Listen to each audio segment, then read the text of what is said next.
Welcome to the Health Made Easy podcast. Health advice so easy, you'll feel more confident about your body, health, and life. And now, your host, Dr. Connie Jean.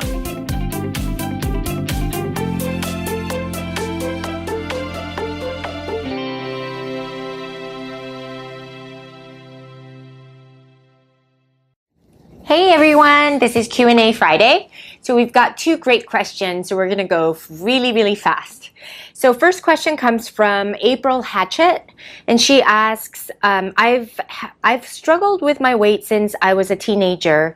I'm now 40. I always was told that not eating for long periods of time would put my body into starvation mode, and anything I ate after that, my body would store as fat. How does intermittent fasting work? What keeps your body from thinking that it's being starved? And I have medication that I take twice a day. I take it with breakfast and then with supper. I have to take it with food or it makes me sick to my stomach. I would like to try intermittent fasting, but I'm not sure how to make it work for me. Thank you in advance. So that's a very good question.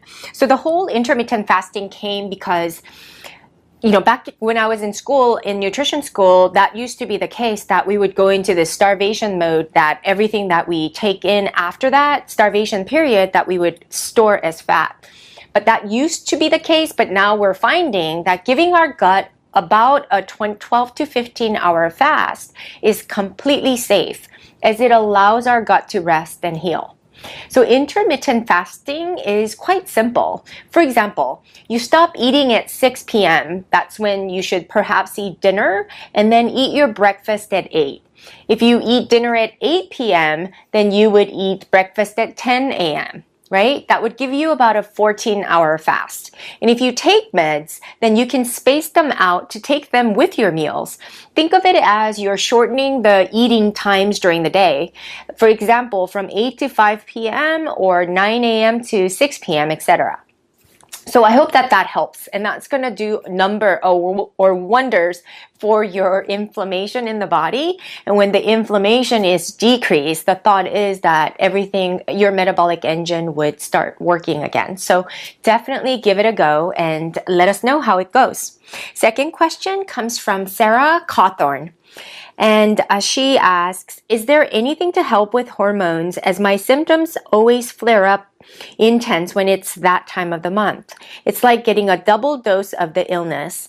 And I was wondering if something could be done to help ease the hormone changes that aggravate the lupus. And no doctor has ever been able to even admit that hormones play a big part, let alone anything to help, like avoiding stress, sunlight, etc. You cannot escape the monthly cycle, and if you have problems, having periods every 2 weeks makes lupus symptoms extreme.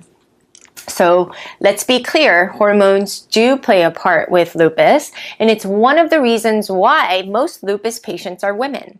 And stress hormones, which are produced by your adrenals, can affect your thyroid levels and then alter your sex hormones.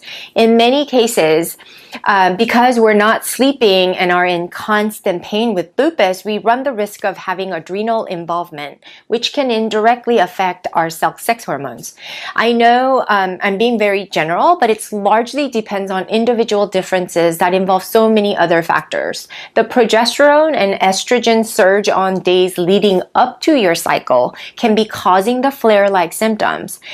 First thing you can do is to check your hormone levels. Standard testing will not provide you with the detailed information necessary. However, you can do specialized testing through a functional medical doctor who can run the hormone metabolites and or saliva testing at different times during the day or throughout the week to check what your adrenals are doing as well as your sex hormones. That would be the best thing that you can do if you can afford to see a functional medical doctor.